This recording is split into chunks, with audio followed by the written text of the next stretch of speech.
The right suspension can make or break your ride, literally. That's why it's no surprise that the debate between air and coil shocks continues to be a hot topic among riders. And spoiler alert, there isn't always one easy winner that's going to be the best for everyone.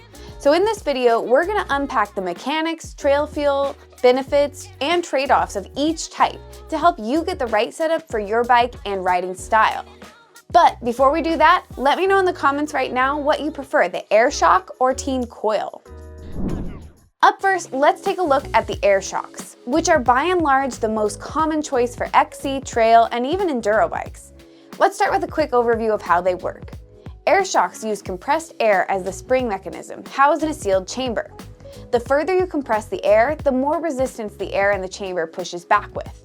This is called progression, and is a signature trademark of air suspension. If you look at this graph, you can see that as an air shock moves through its travel, it takes increasingly more force to compress a given amount.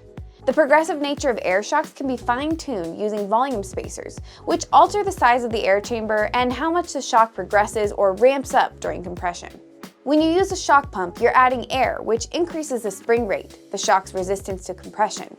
This allows for fine-tuning based on your weight, riding style, and the terrain. In addition to the air spring, air shocks as well as coils use an oil-filled damper to further fine-tune the rate at which the shock compresses and rebounds. On the trail, air shocks are often described as lively and responsive. They are quite literally lighter, seeing as the air that composes the spring is lighter than a metal coil. But they also feel lighter and more active while riding. The progressive nature of the shock usually provides a bit more support when pedaling, pumping, and jumping, but at the expense of being ultra-sensitive to smaller bumps. This makes them ideal for XC, trail, and bike park or free riding.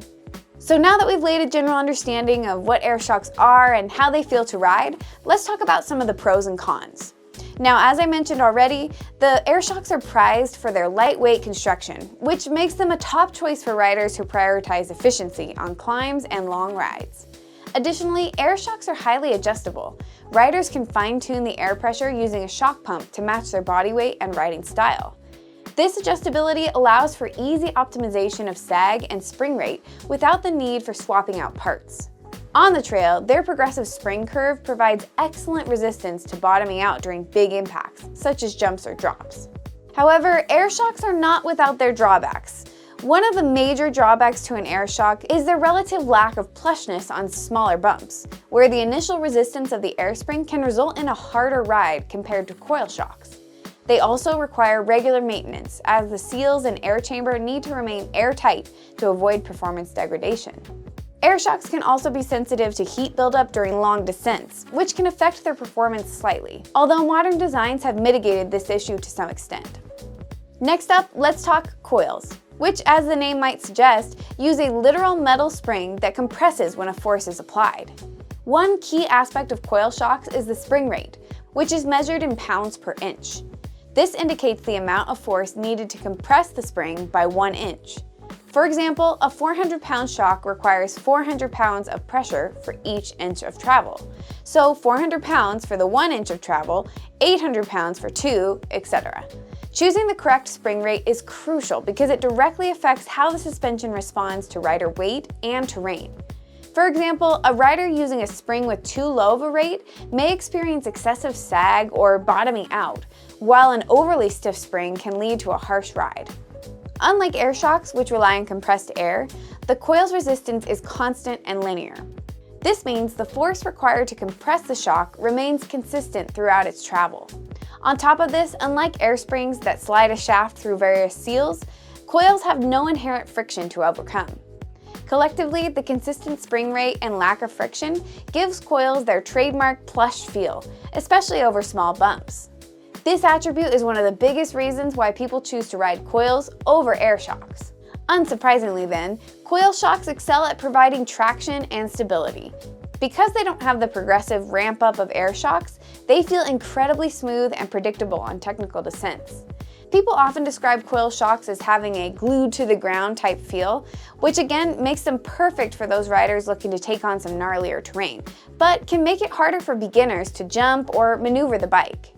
The linear nature of a coil can also cause them to bottom out on larger impacts, which is why it's important they're used on a bike with a progressive suspension rate designed into the frame.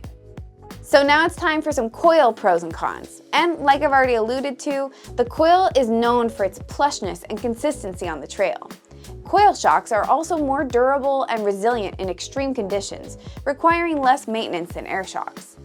Unlike air shocks, which can start to have diminished performance as they heat up or change elevation, coil shocks are 100% predictable 100% of the time. Despite these advantages, coil shocks do come with their own set of limitations, the most notable of these being the weight.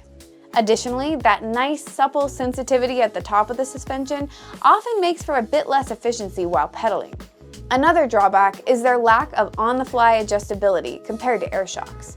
Riders must choose the correct spring rate for their weight and riding style, which often means purchasing multiple springs to find the right fit. So which of these two is best for you? Well, that's going to come down to two things: your bike and your riding style. So let's start talking about the first one.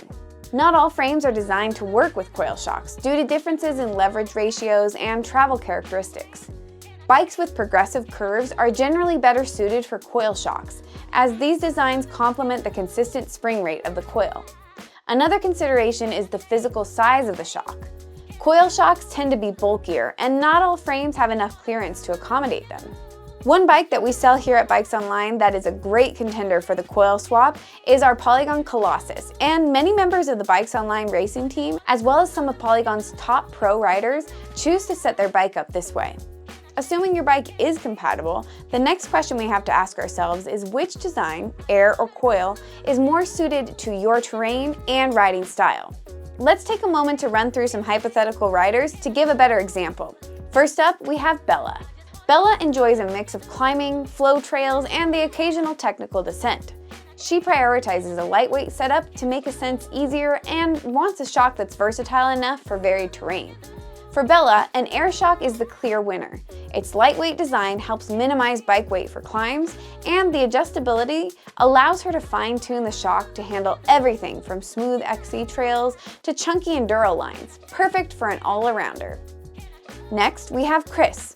Chris lives for steep, rugged descents and spends his weekends shuttling his favorite downhill tracks. He values traction, small bump sensitivity, and a consistent feel, especially on long, gnarly trails. For Chris, a coil shock is ideal. The linear spring rate and friction-free stroke delivers a plush, predictable ride. Its durability and ability to maintain performance during long, punishing runs means Chris can focus on pushing his limits without worrying about suspension fade. The extra weight isn't a concern, as climbing efficiency isn't a priority for his downhill-focused riding style. Our third and final rider is Hannah, a full-fledged park rat. In fact, we're not sure if Hannah even knows it's possible to ride a bike without a chairlift taking you to the top first. Hannah likes to ride the whole mountain, everything from big groomed jump lines to natural fall line tech trails. Hannah could probably get away with either a coil or an air shock. There will be advantages and downsides with either option. The air shock will provide extra pop and speed on the flow trails, but with less grip and comfort with the more technical trails. A coil, on the other hand, will favor performance on chunkier stuff, but will take a bit more effort to maintain speed and get pop on the jump lines. As you can see, there's no one-size-fits-all answer when it comes to coil versus air suspension, but it does help to understand the strengths each shock type has, and it can guide you to the best choice for your riding style.